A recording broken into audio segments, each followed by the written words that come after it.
这到底是怎么回事啊？啊！爸妈，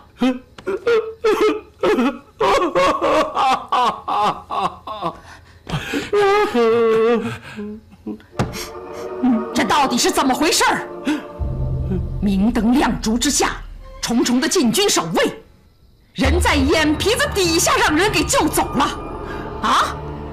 还拿端郡王来调包，这分明就是挑衅。卢勇，哀家是怎么问你的？啊？哀家问你，这晋人有没有同党？你怎么回答的？臣已查明，绝无同党。那救走他的人是谁呀？是谁呀？把端王爷塞在麻布袋里头的人是谁呀？只要不像跟着疯丫头，那是段孽缘就行了。啊，孽缘？我告诉你，我跟你是无缘的。韩小姐，这个就是你的不对了。好歹你出殡的时候，瞧我这张嘴说的，都以为你死了，知道吗？给那具尸首出殡的时候，我们俊爷可真是哭得稀里哗啦，真的很伤心啊。哼，说到这件事啊，不提也罢。说起来的话，我倒想问问你啊，平时不是气我就是骂我，再不来就是损我。那天我出殡的时候，你干嘛哭成那个样子啊？还说了一大堆乱七八糟的话。哼，该不会你也爱上我了吧？哼！我说韩大小姐，说话也要讲究点分寸的。这么惊天地泣鬼神的大笑话，留神您说的时候悠着点儿。啊，幸亏不是你啊！若要真是你喜欢上我的话，那才叫做惊天地泣鬼神。我说你们两个真的是天生的一对儿，一个是一派天真，一个是一派胡言，多好的一对儿啊！般配，你弄死我吧！看看看看，别说是般配了，说是一个妈生的我都相信。白老板，在下林云也曾在戏台之下数睹风言，白老板真是人美功夫棒。今日如此得遇近处，是乃林云之幸。您就是西安鼎鼎大名的贩马商林云林公子吧？小女子久仰大名，您谬赞了，我不过是个博人一笑的戏子，下九流之人。人不分高低贵贱，行行都出状元。但是就是有人偏偏不安于世，不满现状，这山望着那山高。我想人的高低贵贱，都是这样的人臆测出来的吧？二少爷说的太好了。原来我还不知道我为什么跟素云妹妹这么好，今日二少爷一语惊醒梦中人，我这才知道，我是为了攀龙附凤。白老板和韩府的人个个都好，又岂止是素云一个？你思婷姐，我对你可是真心实意的，哪来的攀龙附凤啊？然哥哥说的是某些人，不是说你啦。啊，那肯定说的不是我呀，我差点就娶了只母老虎，哎，不过多亏还没娶成啊，我这正偷着乐呢。哼哼哼。咱就别说攀龙附凤了，我连降龙伏虎的心都没有啊！你说谁是母老虎？知道你就说谁。你看看你们俩，真是不是冤家不聚头，怎么又吵起来了？在座的一桌呀，我看个个都是一对儿。刚刚然爷说的攀龙附凤，我看这里边就我最合适。白老板刚才说自己是为博众人一笑的戏子，我看我才是真正的卖笑的风尘女子。唉，这一桌呀，可真是连我一丁点坐的地方都没有。暖暖小姐何出此言？臣然绝非此意。二少爷，您没这么说，恐怕有些人就是这么想的。哎，暖暖姐，我以前听过你，但是没有见过你。今天我见到你啊，我才知道，难怪陈俊会为了你打破脑袋。原来你真的是个大美人啊！嗨，什么长门不长门的，有哪个姑娘愿意待在这个地方啊？但是啊，看你的气质啊、谈吐啊，你根本就不应该待在这里啊！听说你啊，好像跟了陈俊好几年喽。嗨，人家那么没名没分的跟你这么多年，你有没有责任感啊？为什么不把人家娶过门啊？难道人家配不上你当你老婆吗？你要早点把人家娶过门的话，也不会害我们两家的爹向我们逼婚啊！这种事啊也就不会发生了啊！哎，我说诸位，哎，要不然喝酒吧？啊，喝酒！哎，别转移话题好不好？我问你的话还没回答我呢。不是你有完没完？关你什么事儿啊？我喜欢怎么着？你呀，管得着吗？陈俊，你别以为你理亏就可以跟我大声嚷嚷。我告诉你，我现在才知道思婷姐说的是对的。你们男人啊，一个个狼心狗肺、无情无义的。哼！不对，这句话应该对着然哥哥说。除了他以外啊，你们男人啊，哼，没一个好东西。你这句话堪称经典，又何必加除了二字？你有没有和然哥哥谈情说爱？你怎么知道他会是个例外呢？我猜的。小时候然哥哥说过，娶老婆就是要会家疼、会家宠的嘛。他既然能说出这样的话，就代表着他不会像陈俊那个样子，坏坯子。韩素云，除了我弟，你眼里的男人全都死绝了吧？好啊，照你的意思，你爹也不是什么好玩意儿了。你爹也不是好东西，我爹也不是好东西，我们的爹都不是好东西，这天下的男人全不是好东西。不是你有病啊！你吃饱撑的，你疯了！你别说了，苏云他知道他爹韩大人是个，对，我爹是个大当官，你们都知道，都不告诉我。好了好了，别哭了，你爹是你爹，你是你，我们大伙都知道你是个好姑娘。好了，素云，我错了，我不知道，我真的不知道，我知道我不可能做出这种事儿来。素云，我就是口无遮拦，我就是个王八蛋，我死陈俊，我臭陈俊，我烂陈俊。素云，要不这样，你打我，你使劲打，你使劲打，我保证不还手。素云，素云，你别哭了行不行啊？我求求你了，你别哭了行不行？你一哭我这心里都乱了。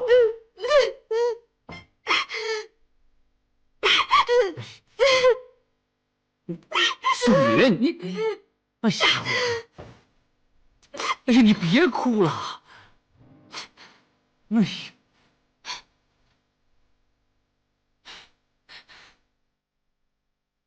素云，我去给你倒水，你在这乖乖的待着。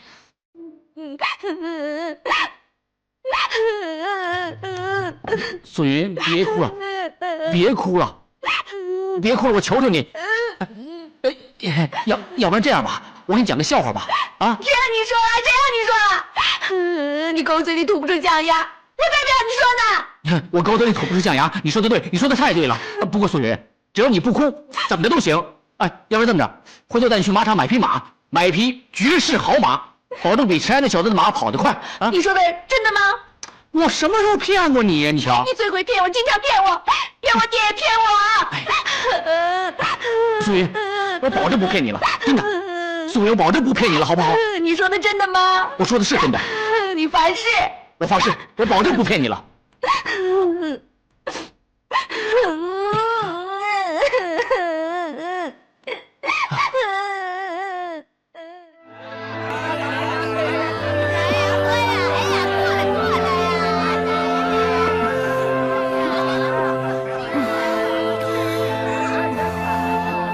楠楠，你喝多了。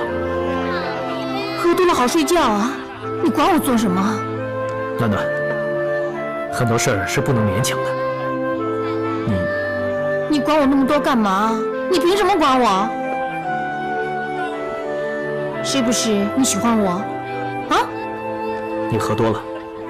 我是喝多了，可是我心里面清楚得很，我可不是韩素云那个傻丫头。我知道你喜欢我，打一开始我就知道。我是从什么地方出来的？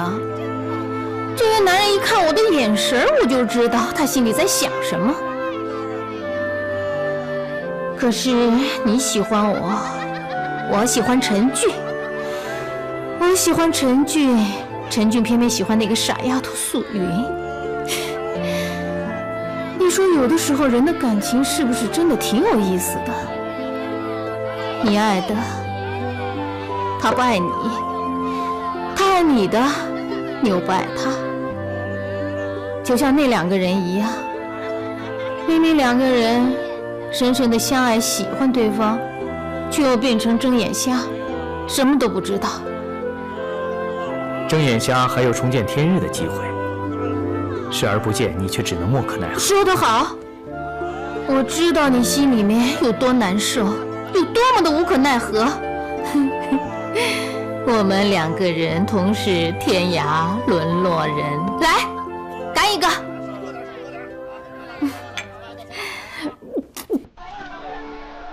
大馅儿薄皮的包子，热乎了！来，走，来，吃菜啊！吃菜，好。我这里热乎。我油泼面了，羊肉泡馍卖了啊！羊皮子油泼面，看你啊，满头的汗。老婆，你怎么出来了？快！哎呀，站一会儿，儿子还能叫出来呀？哎呦啊！怎么了？快坐！这踢我！哎呀，我听到了，他好像叫我爹呢。去死鬼！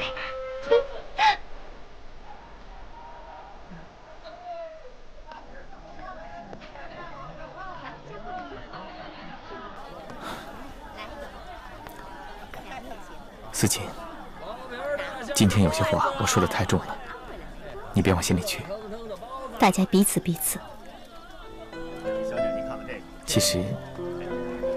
其实过去的事情既然已经过去了，也许过去的事虽然过去了，可发生过的事却永远无法改变。大馅儿的包子。那年我走得很匆忙，心里面存了很多的为什么，可又觉得没有问的必要。可是不问呢，心里始终放不下。现在面对着你，想问，又害怕听到自己最不想听到的。可即使听到的是自己想听的，又害怕这一切都是谎言。你是在说你吗？怎么我听起来句句都像是说我呢？真的吗？你也是这么想？我常常在想，我们之间是不是有些误会？也许……我就想问你一句：那年是你爹逼你走的，还是你自己决定走的？没有人逼我，是我自己想要走。好，我知道了，我没什么可问的了。我也要问你一件事。说吧。我走了以后，你为什么没有嫁给韩宇轩？现在不是挺好的吗？嫁给他，我不就做不成今天的白牡丹了吗？这就是这个女子的高明之处啊！你说你刚走了1年吧，3秦班的当家花旦，不小心把脚给扭了，这思琴呢就盯了他3场，嘿，没想到博了个满堂彩。这个女子就想了，自己好不容易抛头露面浮上水来，那与其嫁给韩宇轩当小妾，那还不如借着韩宇轩的力量来巩固自己当家花旦的这个力量。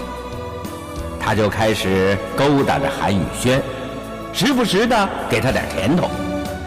你看，这才5年的时间呐，他在西安闯下这么大名气。这个女人的心机和城府啊，那真是无人相比呀。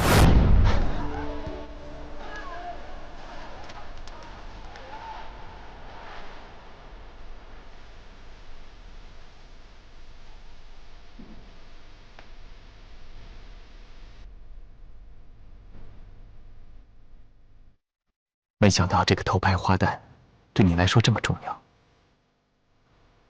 我还记得你曾经说过，只想做一个相夫教子的煮饭婆呢。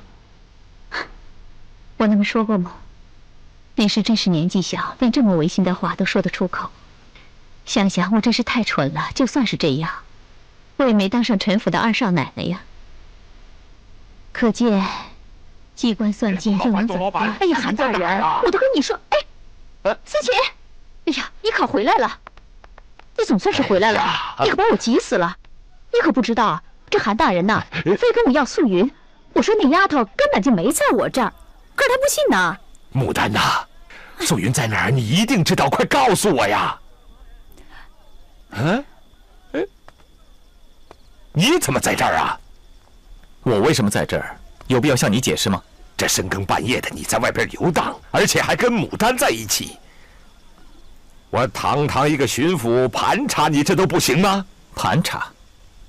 韩大人，我只是回家顺便经过这里。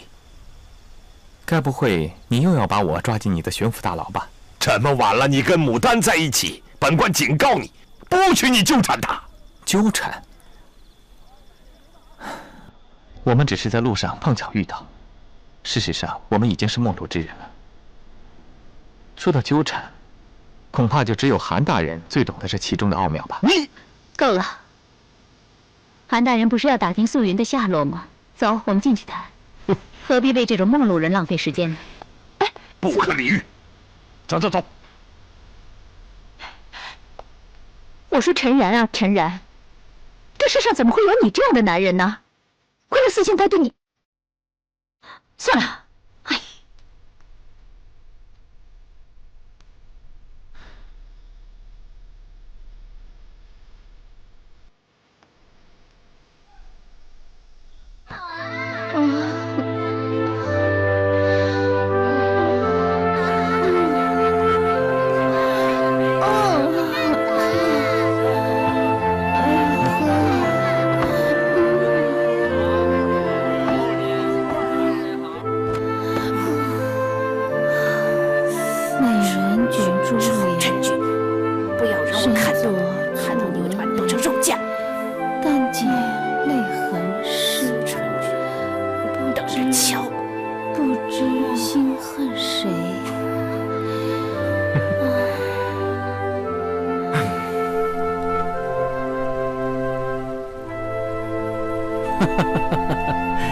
臭小子，喜欢人家，为什么憋着不说呀？啊，你瞎说什么呢？你看，还装是不是？是人都瞧得出来，你很喜欢金暖暖，有什么不好意思的？哎，我说你是真糊涂还是假装糊涂啊？哎，暖暖对你一往情深，你又不是不知道。哎，我可跟你说，当着她的面，你可别说这些啊，不然不知道她有多伤心呢。你看，还不承认，这么怕他伤心，那就去告诉他，告诉他你对他的心意。落花有意，流水无情啊！你也别净顾着说我，你自己个儿呢？哼，我什么我？这事儿跟我有什么关系啊？你呀，说我的时候还头头是道，怎么一说到你自己个儿就成了怂包了啊？怂？那位韩小姐呢？你怎么不去告诉她你的心意呢？我都不知道你说什么呢。嘿嘿，你呀，凌云，有些话，我想趁着今天都说了。暖暖的将来就要拜托你了。我看得出来你喜欢暖暖，你会对她好的，对吗？这些年，暖暖跟着我，吃了不少的苦。往后万一我有什么不测，你要好好保护她。哎，虽然我和暖暖相处了这么些年，可我真的只是把她当成我的亲妹妹，我对她从来没有过非分之想。虽然她是这种地方出身的，可她真是个好姑娘。丽云，她对我的情谊，这辈子我是还不了了，你替我还吧。怎么好端端的突然说起了这些？不过你放心，只要我活着，就一定不会让暖暖受委屈。而且，我也有信心。哎，别看她现在对你一往情深的，总有一天我能把她对你的那颗心转移到我身上。你还别不信，就凭我长得比你玉树临风、英俊潇洒，这还不是轻而易举的事儿吗？哎，我说臭小子，口气还不小啊啊！哎，可是那个韩素云呢？你怎么不去告诉他你的心思啊？我看还是不知道的好。如果将来有一天他生了孩子，能够想起我这个死陈俊、臭陈俊、烂陈俊，他能够会心的一笑，我想就可以了。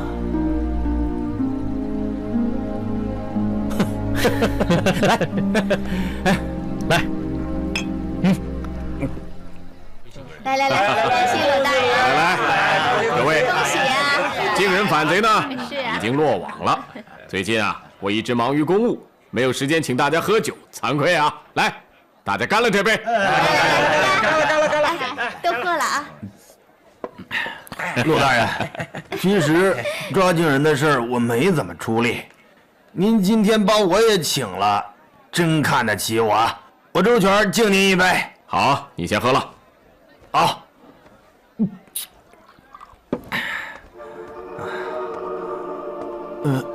谢谢大人。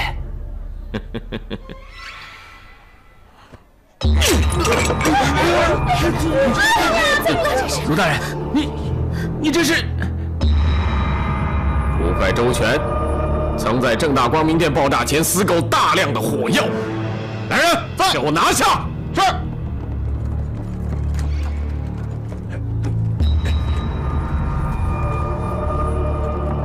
李大人，那大酒楼是韩宇轩的人，本官知道，你也和韩宇轩交情匪浅。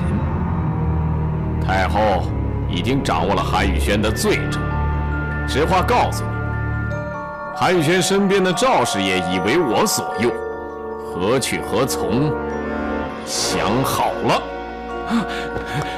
卢大人，小人不过是小小的守备，手里不过有点小小的兵权，跟韩宇轩是两条道上的人，并没有什么交情啊。卢大人，你千万不要误会，千万不要误会啊！马玉坤现在不在了，你代替马玉坤的职位，说明太后还是很赏识你的。是，既然你说跟那韩宇轩没什么交情，本官就信你。来，李大人，起来，请起。以后你我还是荣辱与共的好兄弟啊！对。各位，坐下来，接着喝。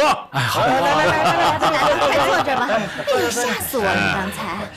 喝。来，喝吧，来。来，喝几个啊！来。哎，又是大哥让你给证人送吃的喝的了。是爷。哎，不都是王公公送的吗？今儿怎么了？我怎么不认识你？回这位爷，奴才是刚调到御膳房的，今儿王公公他休息，所以就派奴才我来了。哦，行，我来吧。来。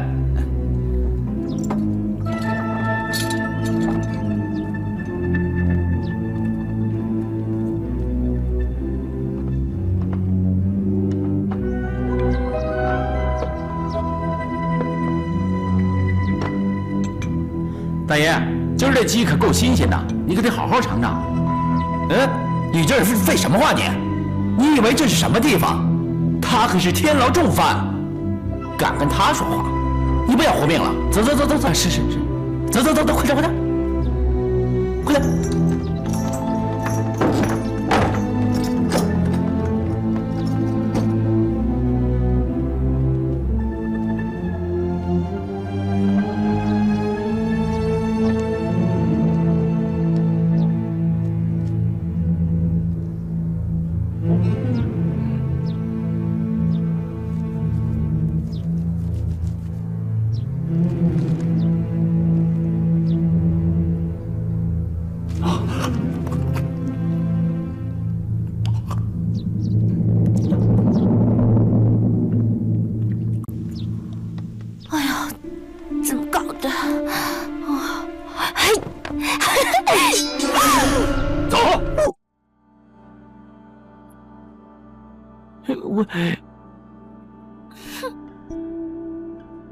禀格格，您要的东西搜着了，请您过目。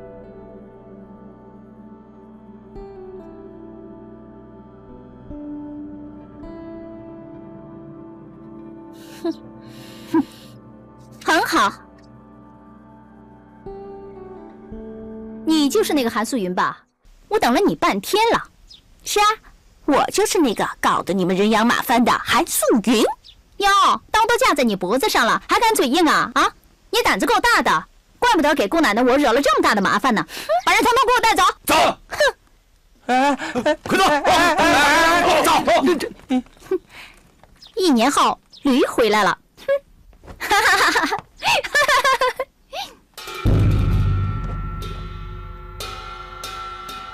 大胆，韩宋云，你都到这儿了，还敢这么放肆啊？竟敢指使太后老佛爷，我看你是活腻歪了你！嘿，丫头，上回见你一副胆小如鼠的样子，怎么今儿个完全不一样了？上回我没有见过您啊。你和陈俊成亲那天，不是太后老佛爷上你那儿主的婚吗？还是你爹搀着你拜见了各位主子，你全忘了？那又不是我，那是我的丫鬟蕊儿。什么？哎，就这么回事啊！那时候你要来见我，我还在赶回家的路上呢。那时候我爹实在没办法，只好让我家的蕊儿顶我一下子。嘿，还有这事儿？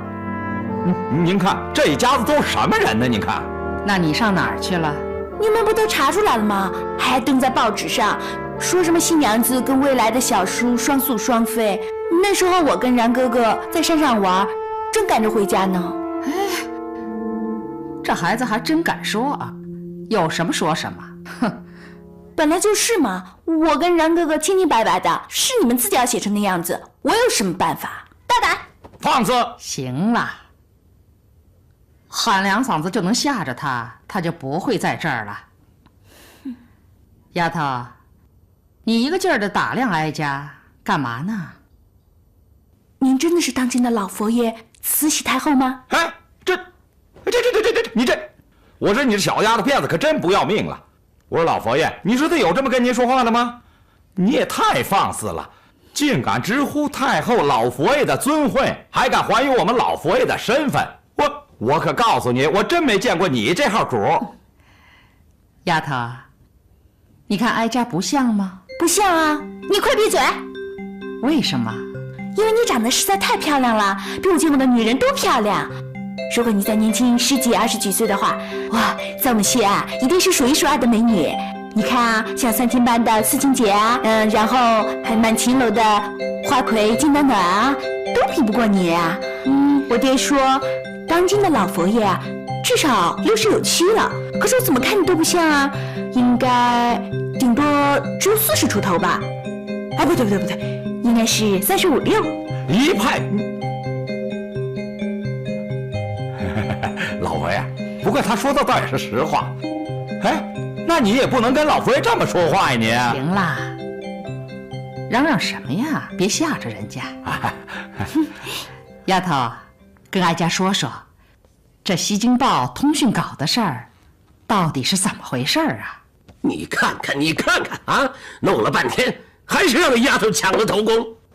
你可倒好啊，整个是一个摆设。我以为这回老太太真要重用我呢，谁知道又是个幌子。阿玛，你是没看见四格格那样，当着所有的人给我整出一句1年后驴回来了，那差点气死我。你呀，我还没说你呢啊！昨天太后故意拿张报纸让我看，说自从你当了主编，这西京报虽然销量减少，可确实是他开心逗闷子的好东西啊！你听听啊，这话好听吗？这话，有朝一日我一举拿下那四格格，我看他还张狂得起来吗？行了，你能不能别满脑子就是娘们儿啊？啊，你这个大阿哥呀，啊，连个姑娘你都斗不过，你当什么皇帝啊？你还做哪门子万岁爷呀？那您说我怎么办啊？蠢货！你手里不是有个靖人吗？抓紧点时间啊，赶紧把靖人的事办妥，办得让老太后高高兴兴、开开心心的。到时候载田完蛋了，这皇位顺理成章的就是你的了。啊，到时候我一声令下，那死丫头她想跑也跑不了。你怎么还女人呢？哎呀，你可气死我了！阿玛，别生那么大气。那四丫头上头不还有个三丫头，这回没跟着来西安吗？听说也是貌似嫦娥、美若天仙的。到时候我一准把她许给您当个侧福晋，怎么样？这什么话呀？啊，这辈分不对，咱们俩是父子，他们俩是姐儿俩啊！不行！什么这个那个的？您好好想想，我那个爷爷的爷爷的爷爷的爹顺治爷，不还照样把他弟弟的老婆抢来封了个董鄂妃吗？哎，这倒也是啊，有道理。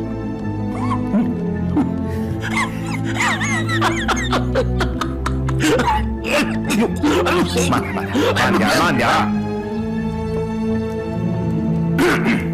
哎呦，参见大哥，大哥吉祥。行了，吉祥，起来吧。那小子在里边怎么样了？好着呢，天天大鱼大肉的伺候着，没打他，没骂他，吃饱睡，睡饱吃，就差没带他出去逛窑子了。现在啊，养的那可是白白胖胖的。好，哎呦，夏哥，请。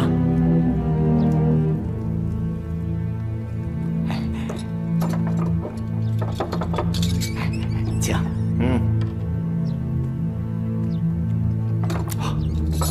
静人，怎么样了？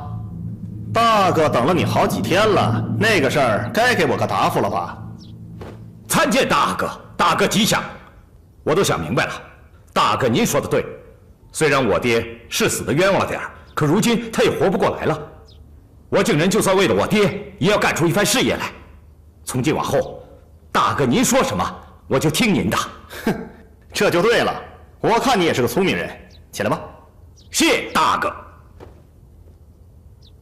这么说，你愿意顺着我的意思办？那扔炸弹的事儿，竟然乃是被人误导，受人指使，才干下了这种荒唐之事。而指使敬人的，正是当今的九五之尊。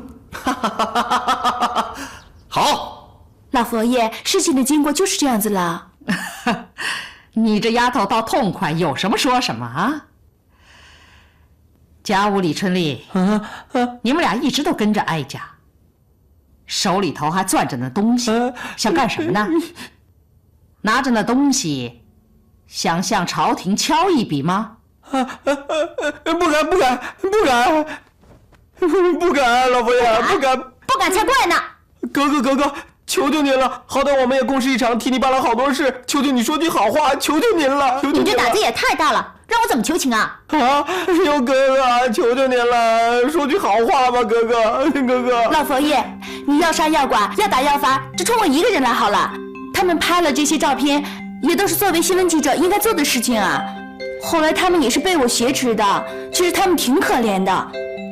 反正我现在都落在你的手里，能招的我也都招了，我现在是死猪不怕开水烫了。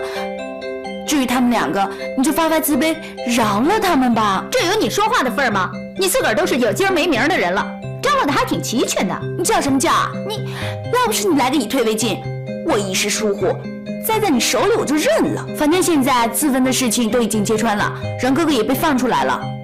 我也知道我白活了那么多年，还不如死了算了。哼，所谓人之将死，其言也善。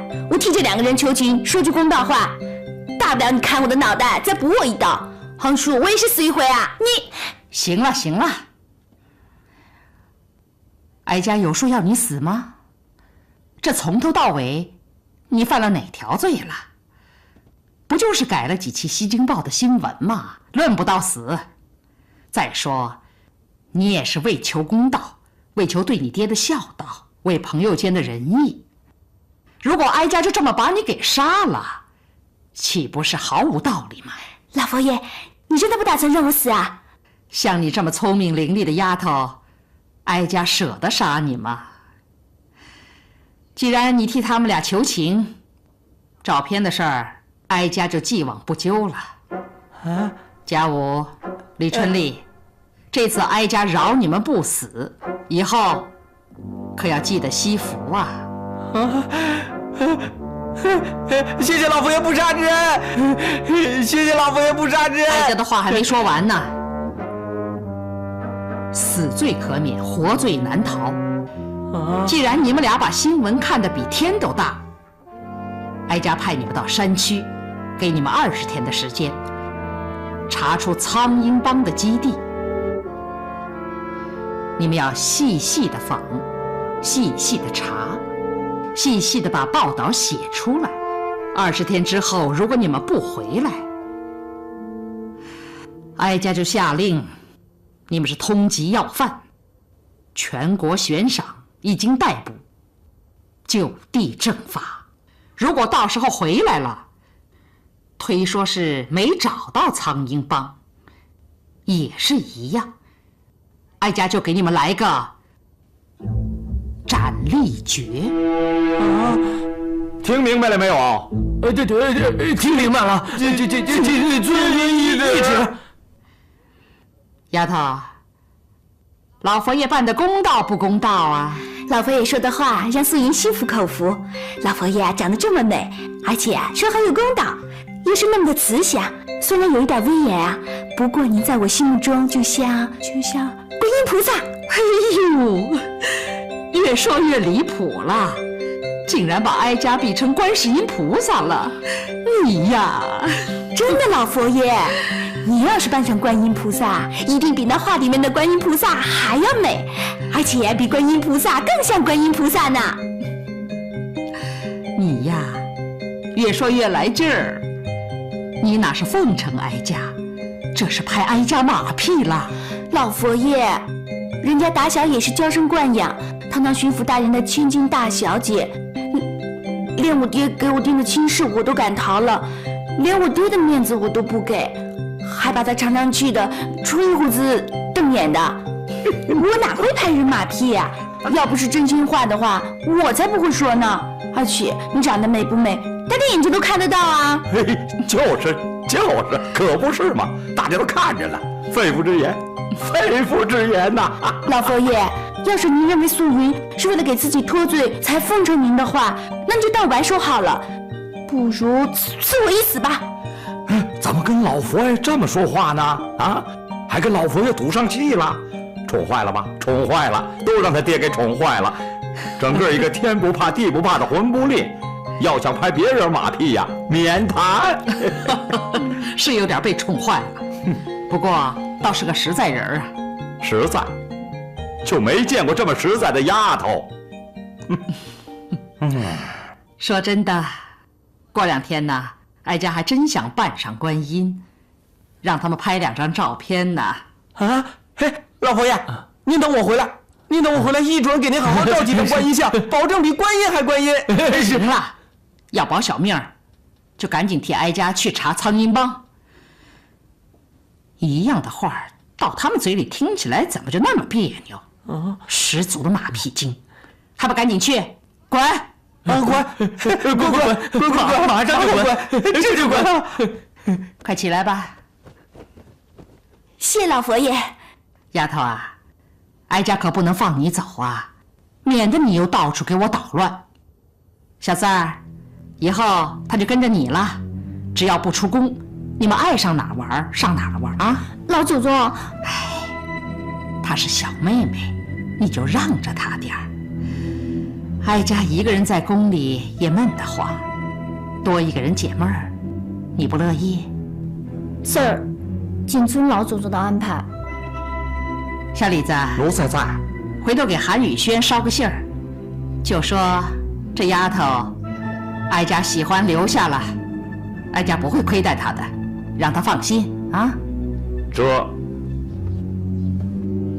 哎呦，本想着钱账房一死，死无对证，可还让卢勇看出来了。大酒楼也下落不明，八成也落到卢勇的手中。我们俩好不容易上回躲过了那一灾，如今又招来这一祸，咱们这是一波未平，一波又起呀！还多亏卢勇啊贪，没一竿子捅到老佛爷那儿去，还不贪呢？一张口就是400万两白银，这银子的事儿你就不用管了，我自会张罗。400万两虽然不是个小数，可是我里里外外家里的房产地契把他们一打理，我还凑得够。哎，老韩，你何出此言？咱们俩从来都是同甘共苦，共担荣辱。你现在碰到这么大的事儿，怎么不用我管了呢？你不知道吧？我感觉呀，这次我这把老骨头啊，怕是凶多吉少啊。与其你我俩同归于尽，倒不如保住了你，要有人去照料我的素云呢。你这事儿啊，我越听越听不懂。这卢勇不是要银子吗？咱们给他银子，封住了口，这事儿不就结了吗？哪来的凶多吉少了呢？事情哪会像你想的那么简单呢？啊，卢勇他敢于狮子大开口啊，说明他有恃无恐。我就算是把这400万两银子给他奉上了，无非呀，就是多拖一点时间，早晚我得死在他手上。我之所以把这400万两银子给他，就是想抽出一点时间，我好出城去办一件事。这个时候不全力以赴对付那个卢勇，你出城干什么吗？这你就不用问了，啊，这边的事儿我就拜托你了。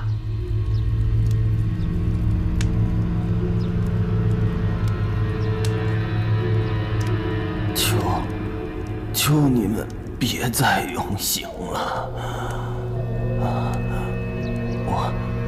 我知道的，我都说了。放了我吧。真的都说了？嗯？果真没别的了？嗯。大人。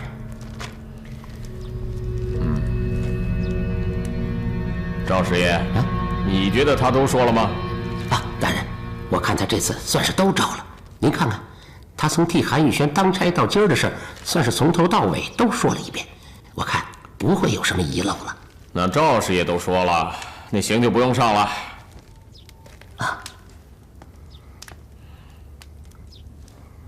老规矩，送他上路。卢勇，你个王八蛋！你断子绝孙，你不得好死啊！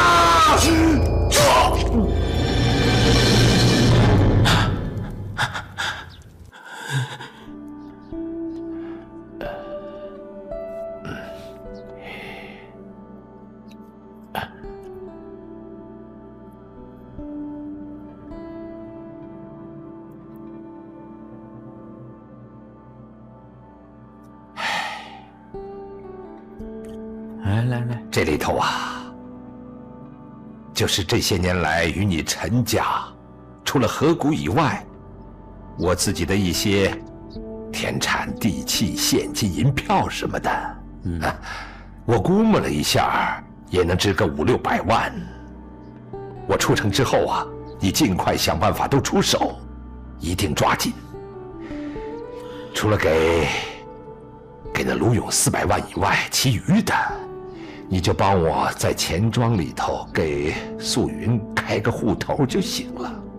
还有，慢着，今儿怎么听你说话像交代后事儿啊？老韩，你到底要干什么？你不知道，素云她回来过。素云回来了，这好事啊！好什么？她都不认我这个爹了。怎么能这个样子呢？他那次听到了我和卢勇的谈话，这些年我一直是瞒着他的，这回他全知道了。我这个爹呀，已经成了他的奇耻大辱了。唉，然而还不是看不起他这个爹呀？你说说，孩子们怎么不明白呢？说来说去，咱们这当爹的不都为他们好吗？这个素云怪罪你的话，你问问他，这么多年了，啊，谁给他的锦衣玉食，谁没让他受半点委屈呀？其实这孩子们呐，也不无道理呀。啊，素云的话说的也有道理。如今想来想去，不就是为了钱吗？其实啊，要真是为了孩子们好，就应该让他们过得舒心，活得自在。钱呐，够用就得了。哎，是啊，过去说这个话，我不屑一顾。今天说来，实在是感同身受啊。当初你为了素云跨出一个摊子，如今你又为了素云收住了一个摊子。你这么做，别人不懂，我懂啊。这些天的时间，我也一直在琢磨，孩子们都长大了，也懂得好歹了。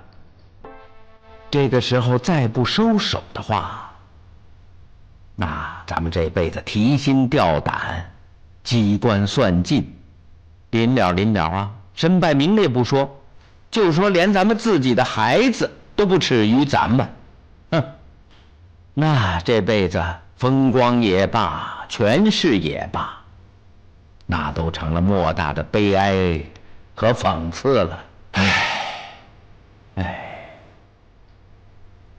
那你这次出城到底要干什么呢？有件事你不知道啊，我手里头啊有几件当世珍奇，可说是无价之宝。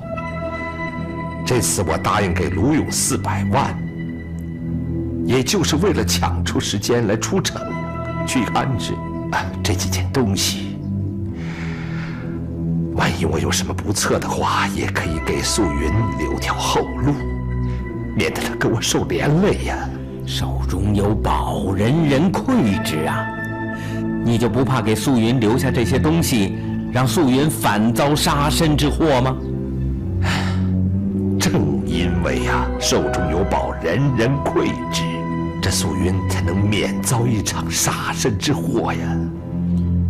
我经过周密的考虑，今天我跟你说句实话，不管将来发生什么事情，不管你听到什么传闻，我要你记住我一句话：假作真实，真亦假，无为有时，有还无啊！无为有时，有还无啊！我明白了，你是说根本就……哎呀，看来你为素云是费尽了心思啊！老爷，老爷，宫里头来人说大小姐在宫里呢。什么？这素云她怎么会在行在呢？不知道啊。传话的太监说大小姐在宫里，深得太后喜欢，被太后留下了。什么？让太后留下了？小李子，这哀家看起来真的只有40出头？嗨，哪40出头啊？人家韩素云不是说了吗？您呐，也就35、6。还真有观音像吗？您呐，比观音还观音呐！老佛爷，要奴才说呀，您的身份呐是忒尊贵了，没法去办那个嫦娥。要不然，您要是办上那个月宫仙子，那样也没得说。瞧你这马屁拍的！算了，哎呀，奴才伺候主子几十年了，我倒捞到了一个马屁精，也罢呀，我是没这个当巡抚的爹，也没那个娇生惯养的命，在您老佛爷的眼里头啊，我呀端不上台面，赌不了气。您呐，非要说我拍马屁呀，老佛爷那样我也没辙。你呀，老佛爷，老祖宗大喜了，老祖宗大喜了！说什么呢你？哀家这么大岁数了，哪来的大喜呀？不是，俊儿太高兴了，老祖宗，一切如你所愿，靖人他全答应了。哦，他答应出面作证了？答应了，答应了。我刚进牢里看完他亲口告诉我的。好，召集所有的王公大臣，今儿晚上咱们来个公审靖人。王爷，听说今儿公审这靖人乃是大阿哥从他口中套出了重要线索，这回咱们大阿哥可又立了一大功啊！大功，等会儿你就知道了，何止是大功了，简直是翻天覆地喽！靖人啊，这行在之内，何功在何处？这是宫里的规矩，跟上次一样，带上口袋。哎，慢着，你不是御膳房的吗？啊，怎么跑这儿来了？我师傅看我手脚麻利，所以就从厨房把我给调回来了。好了，太后还在议事殿等着呢，走。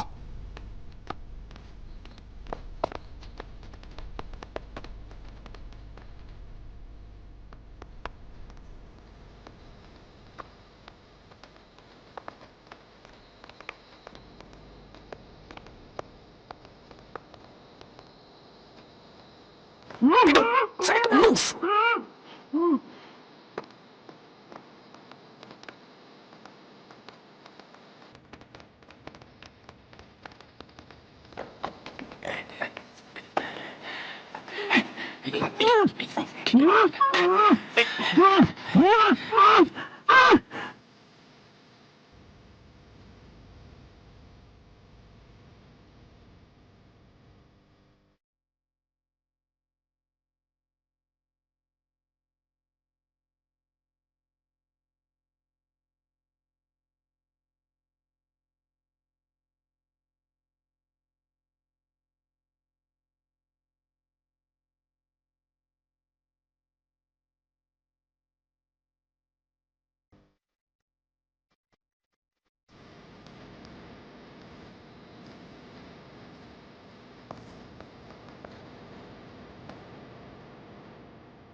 这到底是怎么回事啊？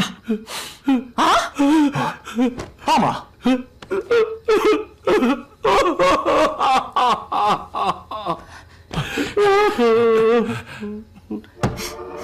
这到底是怎么回事？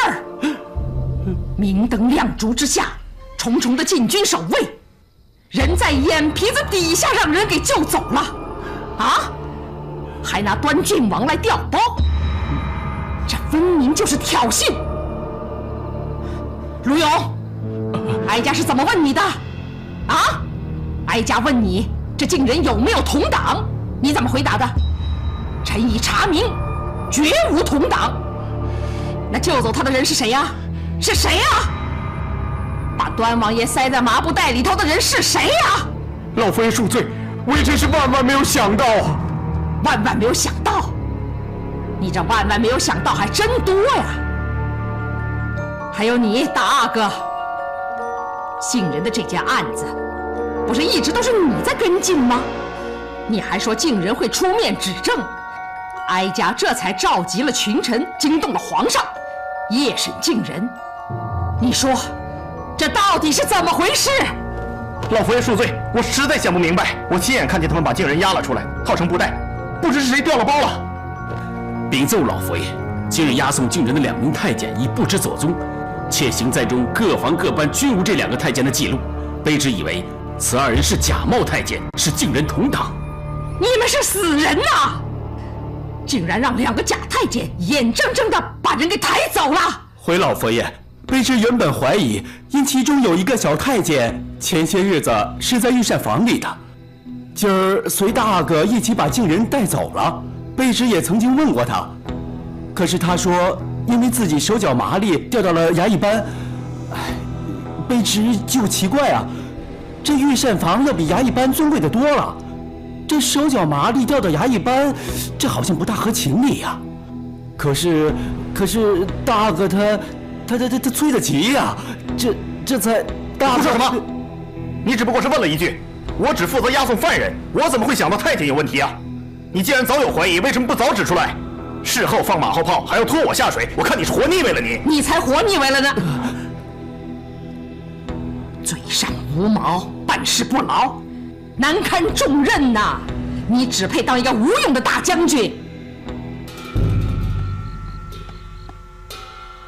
大总管，哎呦，韩大人啊，我说这宫里头传了信儿，您接到没有？是，接着了。你说小女这怎不知道进了行在，又留在了老佛爷跟前儿了。你说这韩大人呐，您是上辈子积德啊，生了这么个聪明伶俐的丫头，她呀哄得老佛爷高兴啊，老佛爷一喜欢就把她给留下了。这吃穿用度可全照着格格的标准来的。哎呀，那成啊！哎，小女从小就野性惯了。哎呀，这要是惹怒了这个老佛爷，担待不起。求李公公、大总管跟老佛爷说说啊。要不我去？哎，我说韩大人呐，您这话就不对了。咱家告诉你吧，这老佛爷喜欢的就是您闺女这个风劲儿。嘿，别说是给您带来了杀身之祸，就是帮您免一场杀身之祸也未可知啊！啊，行了，您回去吧。闹了这么一场啊，老佛爷正在雷霆大怒呢。您这时候去，这不是找骂呢吗？是。总之您听我的，您生了个宝贝，留在太后老佛爷身边，那是能给您带来大福气的。您呐，就踏踏实实的回去吧。得，我听大总管的，要不明儿再说啊。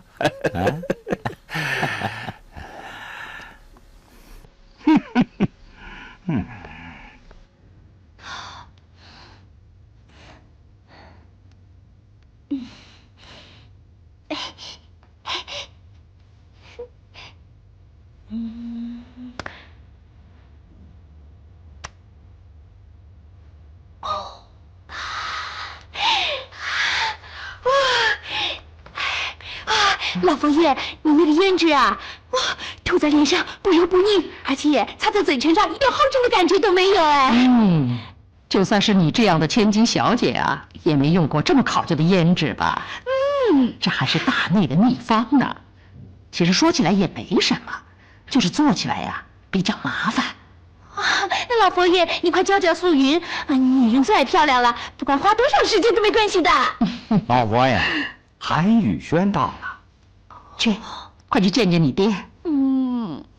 臣韩宇轩叩见老佛爷，万寿静安。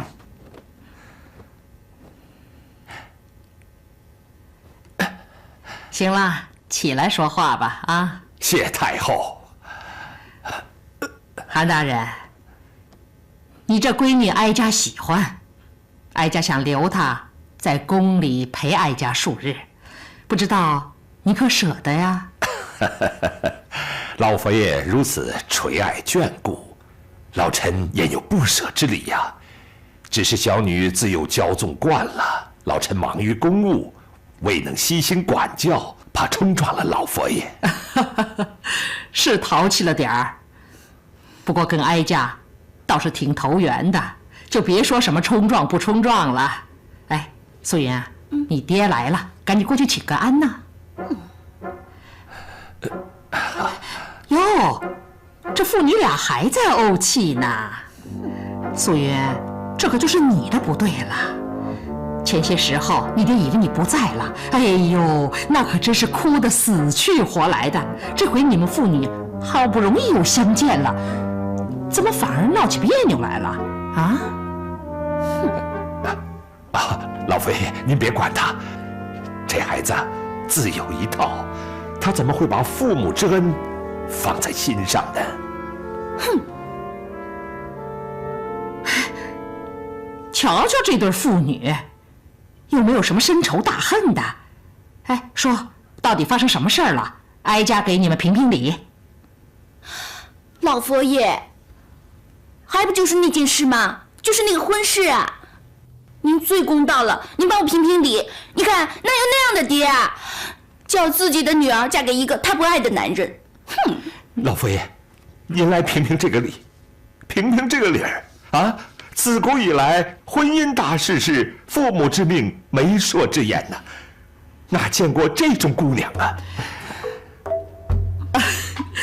哎呀，你们这父女俩还真够呛的，一个逃婚，一个逼婚，其实呢，也都站在理上。女孩子呀，找一个自己喜欢的人嫁也是应该的。可是这做爹娘的呢，为女儿主婚，哎，这也是天经地义的。哎呦，这理儿啊，还真是不好评了呢。素云呐，这样吧，先把婚事搁在一边儿，啊，别老跟你爹拗着了。这夫妻还没有隔夜仇呢，更何况你们是父女呢？啊！谢皇太后。哎，好了好了，以后你的婚事哀家给你做主。去，给你爹赔个礼儿，陪他聊聊天儿，啊，这事儿就算过去了。去。去呀，去呀，去吧。爹，您强加给女儿陈家的事，女儿仔细考虑过了。您的话我想了又想，也站在您的立场上想过了，可是我还是没办法接受这个婚事。但事已至此，我还是不能忘记您对我的养育之恩。虽然您让素云非常难过，但是你是我爹，这是不可以磨灭的事实。有些事不管能不能挽回，女儿都会尽力的，试着去挽回它。尽人事，听天命。这是要看素云的造化，也要看爹您自己的造化。爹，女儿的话，您听明白没有？明白，明白。素云呐，爹对不住你，不该让你去接受你那不愿意接受的事情。可是，你的话爹会记住的。现在爹就告诉你，不必徒劳了，因为事已至此，已无可挽回了。不过，现在你既然有老佛爷的赏识，这么个机会。这是你的福分呐，你应该去讨得老佛爷的欢心呐。素云呐，爹，我再也不会逼你去接受那个你不愿意的婚事了，因为爹的心里的一切的一切，现在都成了虚幻了。只有一件事牵挂着我，那就是你，我的宝贝女儿啊！哦，对了，素云呐，爹呀，得罪了人，自食其果。你呀，就不要再去为那件事情，也就是也就是你那件婚事，去费心了。记住爹一句话，记住爹一句话，不管今后在什么地方、什么时候，你都要做一个快乐的、善良的好女儿。你听见了吗？听见了。哦，对了，你还一定要讨得老佛爷的欢心，这样就可以告慰爹在……哦不，我说错了，告慰你娘在九泉之下了。哎呀，瞧瞧你们父女俩，像在说诀别话似的。韩大人，你跟女儿啊，只不过是分开几天而已，没事儿。你这是何苦呢？啊！哎呀，老佛爷，你老人家言重了啊！老臣是看到自己的女儿，她长大了，啊，深得老佛爷的喜欢，可见她懂事儿了。啊，老佛爷，老臣心里一高兴一激动，哎呀，我就胡言乱语起来了。韩大人，你是真疼你女儿啊！哦，对了，哀家还有件事儿想跟你商量商量的。三儿，陪素云到花园里去逛逛，哀家跟韩大人还有事商议呢。是。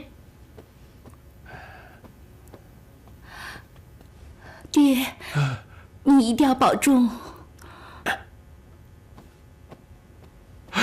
素云，别忘了，出了宫以后，一定要去看看你那思琴姐姐，啊，她是特别的在意你呀。还有爹高兴啊，我知道你已经长大了。去吧，你快点，还走不走了？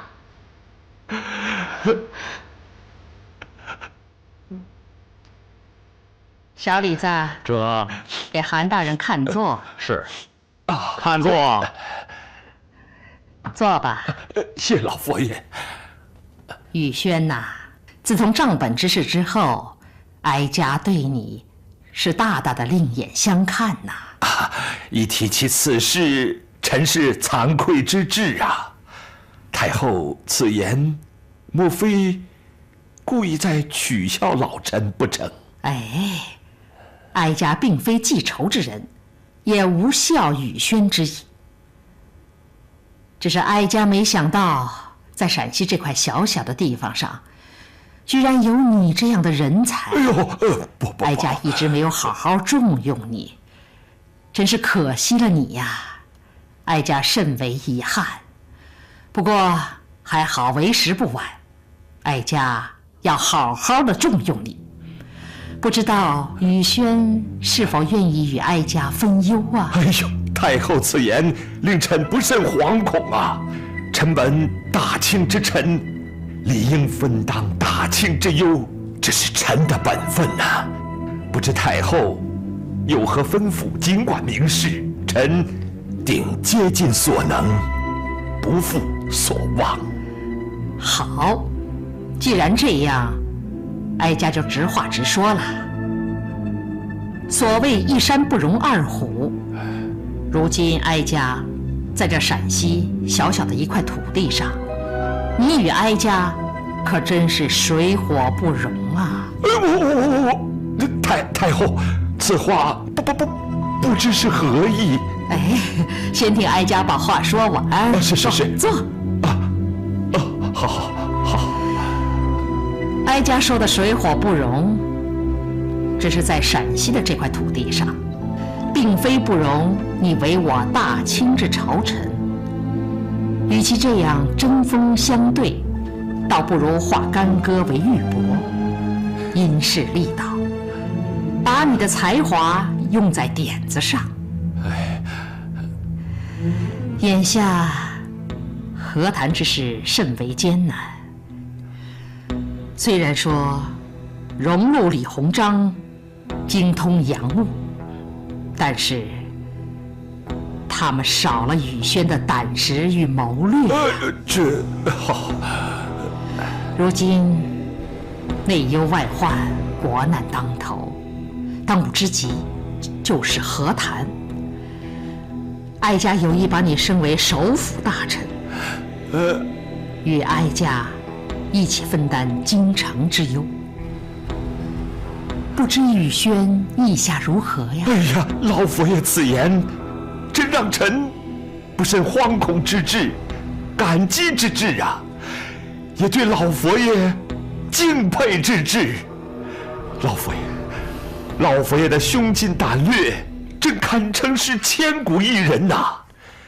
老佛爷为我大清朝呕心沥血，宇轩真以自己能为大清之臣而幸甚啊！那你就给句话吧，哀家的安排你是乐意还是不乐意呀？当然乐意，只是宇轩愚钝呐，不知道，就怕辜负了老佛爷之重托呀。既然乐意，就回去收拾收拾吧。等到正式的任命一下来，就赴京上任。是，臣当肝脑涂地，万死不辞。不过，臣有一件事，请求老佛爷给臣数日假期，以便出城料理家中的琐事。待料理完毕，当即赴京上任。可是，这你不在陕西巡抚一职啊，老佛爷，你以为卢勇如何呀？好，哀家准你的假，早去早回。哀家皇上还有京城，可指望着你呢。臣遵旨。哇，原来这么美啊！你喜欢吗？好漂亮。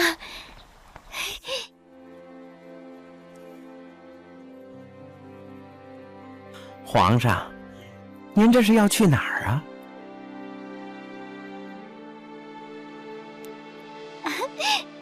皇上是四格格。皇上，四儿叩见皇上，皇上吉祥。四格格免礼，快平身。谢皇上。这位是？宁女韩素云。宁女韩素云叩见皇上。韩素云，莫非你就是近日闹到西安城里面满城风雨那位巡抚韩宇轩的千金韩素云？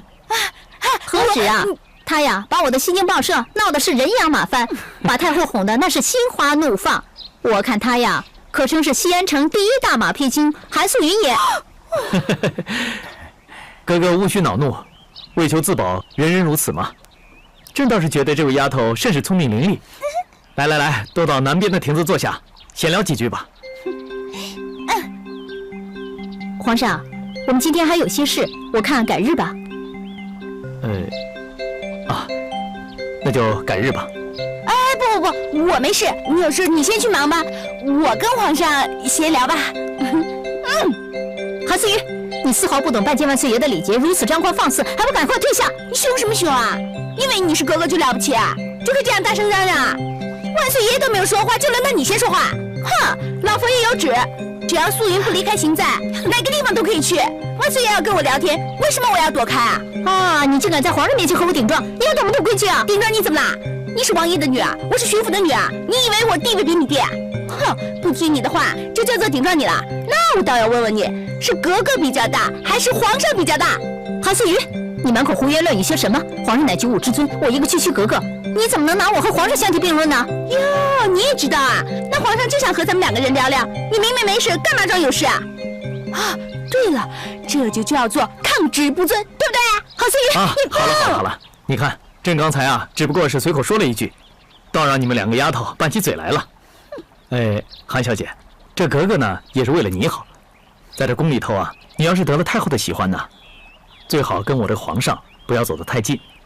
皇上，哎呀，不过就是聊聊天而已嘛，我才不管呢。平常老百姓哪能跟皇上聊天啊？我才不会错过这个千载难逢的好机会呢。要是啊，太后问起我来，我也会照实跟太后说的，太后一定不会怪罪我的。咦，是那个亭子吧？那好，皇上你就慢慢走吧，我呢就先走了。这丫头啊，可真是一派天真呐。皇上，你可千万别上当。哼，一派天真，我看他呀，城府深着呢。这能把马屁拍在太后跟前，让太后打心眼里高兴的人，根本就不会是一派天真。格格做人向来滴水不漏，不过仍让朕觉得不失天真。其实天真二字发乎于性情，城府之字而于心脑，即天真与城府于一身者，方可称得上是大智若愚啊。若非如此，格格自顾不暇，又怎么为朕几次三番的雪中送炭呢？皇上，好了，不要说了，那丫头啊，在那边等急了，走吧。哇，做个皇帝命真好哎，都不用吭声，要什么有什么，电源给摆上去哎。韩素云啊，坐吧，没关系。真的吗？皇上，素云给您讲个笑话，只是有点不恭敬，你可要免素云无罪啊。大家闲谈，哪来那么多规矩啊？说吧。那我就说了，你当孙子，你当爷爷。说是田埂里头啊，有2位祖孙在耕田。这时候呢，烈日当头，他们非常非常的辛苦。然后呢，孙子就突然擦了擦汗，擦汗，再擦点。对，擦了擦汗，就问爷爷啊，爷爷，那皇帝命多好啊！这时候爷爷就说了，到底怎么个好法？你都说说看。这时候孙子就说了，这皇帝的命啊真好，肯定是每天呢都可以吃上白米饭。这位爷爷呢突然就生气了，就啪给了个大巴掌。这时候孙子就说爷爷为什么要打我呀？爷爷就说，哎呀，你怎么没出息啊？你以为有白米饭就叫做有皇帝命啊？这时候孙子一边哭一边说了，爷爷，你告诉我，那什么叫做命好呢？这时候爷爷就语重心长地说了，能每天吃上一碗红烧肉。哎呀，这爷孙俩还真有些意思啊。其实那对祖孙啊，也未必没道理。那些农民啊，终日食不果腹的，每天如果能够吃上一大碗红烧肉，对他而言可是天大的好命呢。是什么人啊，说什么话，享什么福，担什么忧。咱们老话常说啊，比上不足，比下有余。万岁爷，您是万人之上，可是却有万万人在您之下呀。您啊，又何必自寻烦恼，说出刚才那番丧气的话呢？哎呀，果真是个聪明的丫头，说几句宽心的话都与众不同啊。皇上，说到这儿，我倒想起另外一个笑话来了，那还是西京报社的贾武李春丽讲给我听的。格格有笑话，快说给朕听听。我这个笑话啊，也是跟吃肉有关系。说呢，有一个大财主，他呀特别有钱，可是什么好吃的都吃腻了，这生平最讨厌吃的就是大肥肉。哎呀，这个财主啊，他一看见大肥肉就头晕目眩，恶心想吐。怎么跟我一样啊？所以呢，他就立下一条规矩。他说啊，这以后家里头凡是下人、长工、丫鬟，只要是不听话的、不守规矩的、交不上租子的，就一条，罚吃大肥肉。这吃多少呢？按所犯过失的大小计算。哎呀，这财主啊，到底适合想吃红烧肉的那对爷孙俩。其实格格是想比素云更进一步的让朕明白，身为皇帝，能享常人不能享之福，也要受常人不能受之苦啊。甘苦自知，荣辱不惊，自立自强。万岁爷呀，这四格格和这位韩小姐，2位女孩子家一搭一档，可谓语重心长啊。听了他们的话，万岁爷，您真该从此再论悲喜，散尽愁云呐。哎呀，皇上说得好啊！哎，两位姑娘说得更好。这个韩小姐跟格格才是真正的一派天真，心地纯洁。今日让朕呢，大有茅塞顿开之感呐。皇上，您今儿也说了一番让四儿茅塞顿开的话。韩素云，以前我总觉得你不顺眼，我以为你心怀叵测，可如今才知道，原来你我本是一路，都是机关算尽却心地纯净的人。其实哥哥，你不皱眉睁大眼睛看着我，原来也是个大美女耶！少来这套，我可不吃哦。不吃我这一套，你还笑那么甜啊？哪个女人不爱听人家说她是大美女啊？好啦，你和我就是同一路人。来，喂，四哥哥终于对素云笑了。也要感谢皇上终于能够散去烦恼，还有大家都是同一路人，然后咱们干杯！好，来，干！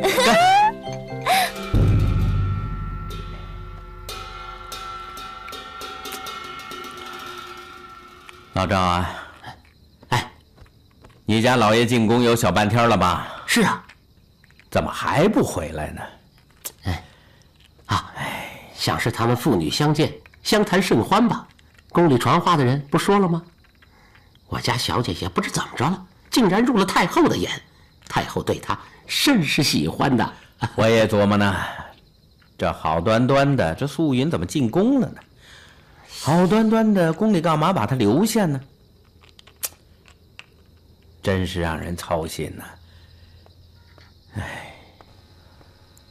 老爷，陈员外等您半天了，现正在书房，赵师爷作陪呢。我知道了。好。哎呀，家乐呀，让你久等了。你可来了。走，急死我了。大人，您跟陈员外慢聊，小的先行告退。家乐呀，你来的正好，我有件喜事要告诉你。我是说素云在不在行在啊？是啊，素云也不知道哪儿来那么好的福气啊，深得太后的垂青，我看太后着实是喜欢她了。你没把素云接回来？太后喜欢她，留她在行在玩几天，这不是好事吗？怎么不懂太后的心意呢？你老糊涂你呀！这都什么时候了，你怎么能把孩子放在他们手里呢？这是授人以柄。哎呀，你说什么话嘛！老太后喜欢素云，把她留在行在玩几天，这是她天大的造化，别人修多少年都修不来的。什么叫授人以柄嘛？真是！韩宇轩，今儿你怎么了啊？前几天你不还说？哎呀，前几天是前几天，今儿我才明白呀，老太后啊，是我们大清国的古今中外的第一奇女子。什么乱七八糟的你啊！你今儿怎么了？糊涂了？你今天家乐，我要告诉你一个好消息，我韩宇轩呢就要升官了。升官啊？你不被罢官就万幸了，你升什么官啊你？是吗？哎呀，你没想到吧？我也没想到，今儿我一进宫，你猜太后怎么跟我说？太后说，掌册之时以后啊，她对我可就是刮目相看了。刮目相看，怀恨于心。哎呀，我和你一样，浅薄了，太浅薄了。我原先也是这么认为的，后来一看呢，绝对不是这么回事。太后呢，那气度，那心胸，那可不是你我这凡夫俗子这样。你猜太后她怎么跟我说呀？那还能说什么？太后说，在这西安呐，她跟我就像是一山不容二虎，就可谓是水火不相容。但是并不妨碍我韩宇轩作为大清之臣尽大清臣子的责任啊！既然如此，那倒不如是化干戈为玉帛啊，因势利导，将我的才干用在点子上。太后打算擢升我为首辅大臣，位列3公9卿之首，与李鸿章、荣禄啊共同与洋人斡旋。哦，你要进城做官？对了。首辅大臣还斡旋洋人，太后是这么说的吗？太后不这么说，难道我敢自己编出来不行？你信吗？我凭什么不信？我为什么不信呢？太后是什么人呢？太后是我大清朝的真正的主子，她万事都从大局出发。以往我跟她那些小过节、小矛盾，那在太后那儿全不是一回事儿啊！她不但没有怨怪于我，反而是看到了我韩宇轩的才华，这也可以说是因祸得福吧。看来你是答应了，这么当然答应了，啊！我韩宇轩为官几十年，不就是盼着有一展才华的机会吗？不就是盼着能名垂青史吗？眼下是多么好的机会呀！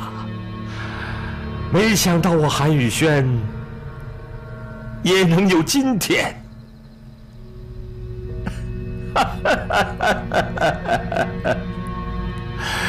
这真是人生一场梦啊！梦到今日，人方醒。我看你不是梦醒了，是开始做梦了。这明眼人谁看不出来啊？这是太后设的以退为进。你呀，你放清醒点，你别着了太后的道。咱们俩是拴在一条绳上的蚂蚱，你死我完蛋。你要犯糊涂的话啊，哎呀，你别连累我这个20多年的老朋友。你这是说什么话？太后耍阴谋，讲出去可是死罪呀！你说太后她要干什么？她逮了我不就完了吗？她何苦绕那么大的弯子，做那么大的文章呢？我呀，现在我一时也说不明白，但是我有预感，这里面大有文章。是啊，是大有文章啊！大清朝这篇大文章不就等着我做吗？哈哈哈哈！不过你放心呐，啊，咱俩还跟过去一样，有你的就有我的，有我的就有你的。到时候我进了京城，你就把那钱庄、当铺、粮铺都开到京城去，天大地大呀！啊，那过的日子该是多么的滋润呐！你何苦还在这陕西当这么个土财主呢？嘉乐呀，哎呀，好日子就要来了。照你这么说呀，咱们的好日子算是到头喽。韩宇轩呀，韩宇轩，我真服了你！你平常一肚子坏水淌哪儿去了啊？你老糊涂了你呀！咱们把太后已经彻底得罪了，没有后退之路了，你还心存幻想啊？别的不说，就说卢勇吧，那不是正经玩意儿。哎呀，有句话说的是有钱能使鬼推磨，他卢勇要的不就是银子吗？我给400万两不够，将来我给他800万，我给他1000万，只要他敢要，我就敢给。再说我进了京城，当了首辅，区这几百万两银子，那算什么？啊？更何况到时候啊，他卢勇还可能要反过来巴结我呢。疯了，真疯了！韩宇轩，你疯了你！天作孽犹可恕，自作孽不可活呀！挑拨离间、诈尸还魂，你都没有犯糊涂啊！咱们现在这个加官进爵4个字，你就连你姓什么都忘了你。哎呀，嘉乐，你怎么就听不懂我的话呢？啊，这回太后啊，她是要大大的重用于我了，我们会有大大的好处，大把的银子。我韩宇轩为官20-30年，图的是什么？图的不就是加官进爵、封侯拜相吗？我这个巡抚啊，当的是够窝囊的了。现在大好的时机来了，你是个商人，你怎么就不明白呢？啊，我在陕西这个地方已经是待够了，到头了，我也该挪这个窝了。你这一去是凶多吉少啊！你就别泄我的气了啊！总之咱们还按原来说的那样，我呢尽快把我手头的东西脱手，你呢就把那些债券呐、房产呐什么的给我变成银子，把卢勇先哄好了。总之在这个节骨眼上，不能让他坏了我们的事啊！再者说，到了京城啊，处处都要银子打点。哎，我那些宝贝呀，只要出手一件也就够了。到时候你我举家前往京城，那就是去享福去了。哎，什么手中的宝贝？你不是说了吗？假作真时真亦假，无为有时有还无吗？怎么又说有了呢？这当然了，我手上这是什么宝啊？这叫秦陵至宝啊！那还不得是真真假假、虚虚实实啊？要不早被人家套走了吗？你不是知道吗？我跟你说过，这秦陵至宝的秘密啊，那可是要惊天动地的，谁见到了谁都得说会天翻地覆。什么我忘了？我忘什么了？我有什么可忘的？哎呀，瞧你要是忘了，那倒好了呢。我知道啊，你要是跟我耍心眼啊，你是怕让你那个关心的那事啊，让我看出来你是故意要这么说的。行，你是越说越糊涂。哎呀，什么你我咱哥俩，什么分这个那个？哎呀，真是的，还不明白吗？啊？哎呀，哦，我想起来了，想起来了吧？有这么回事，有这么回事。哎呀，我就是想装装样子嘛。好歹我也是个读书人，我就装回清高。你知道就知道呗，你干嘛非说的那么明白呀？行，我呀也不跟你胡扯了。太后的事儿，你好好想明白，好好琢磨着。这事儿没那么简单，告辞了。哎，你这就走了？哎呀，好。哎呀，韩德，哎。别送了啊！咱们老哥们儿了，还是那句话，别乐极生悲。不，老夫而今呐，只有乐，没有悲了呀！啊！哦，那我告辞了。哎，好，不送，走好了啊！走好了，不送。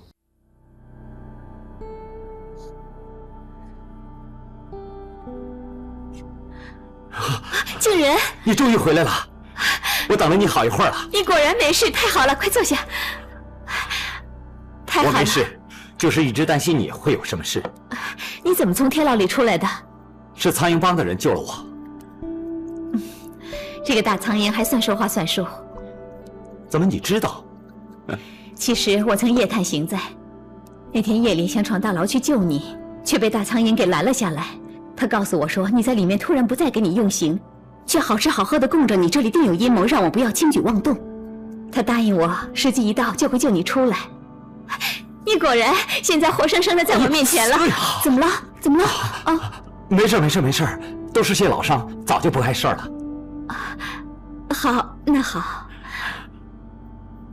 思琪，这次我见到了苍蝇帮的帮主，也就是那位大苍蝇，我想加入苍蝇帮。什么？你想加入那个土匪窝？不，苍蝇帮不是个土匪窝，那是个有情有义的地方。其实，这苍蝇帮就是富国兴民的第一大社，复兴社在西安的分部。这些年来，复兴社一直致力于推翻慈禧，帮助光绪夺回政权，使维新变法能够重新进行下去。这次牢狱之灾发生了很多事，让我看清楚了慈禧的阴险毒辣。也让我感觉到，因为一己私仇与国仇家恨相比，这实在算不了什么。与其为了个人的仇恨莽撞行事，不如将这仇恨的决心投入到社稷为苍生万民寻求出路中去。这次大苍蝇救我出虎口，给了我一个重生的机会，所以我决定了，我要加入苍蝇帮。你够了，几天不见，你从朝廷钦犯变成爱国志士了。思琪，你听我说，大苍蝇救过你，我就没救过你吗？你从天牢出来，我以为你是回来帮我完成复仇大业的，没想到你竟是回来和我告别的，还口口声声说绝不离开我，全都是鬼话。思琪，我不是来和你告别的，我是想和你一起加入苍蝇帮。真的，与其这样没有理智的横冲直撞，不如为了富国兴民舍弃小我，为了国家社稷成就大我，真真正正的做些有意义的事情。行了，什么小我大我的，我没那么高的觉悟，更不想受那些保皇的限制。我的目的只有一个，就是杀慈禧，为我们一家100多条冤魂报仇。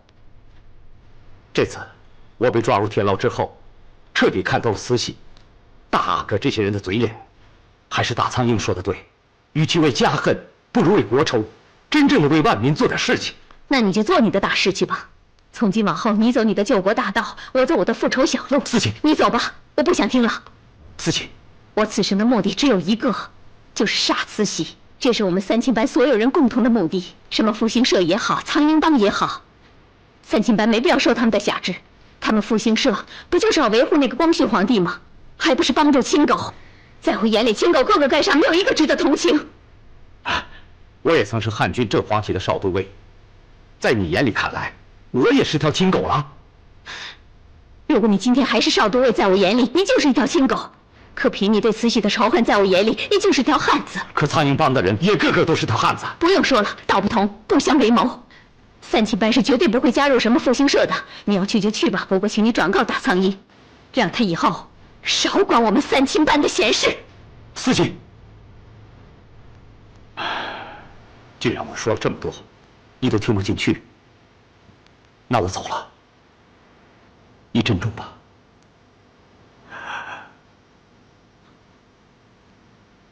以后我不在你身边保护你，你一定要小心行事，不要冲动，别让我为你担心。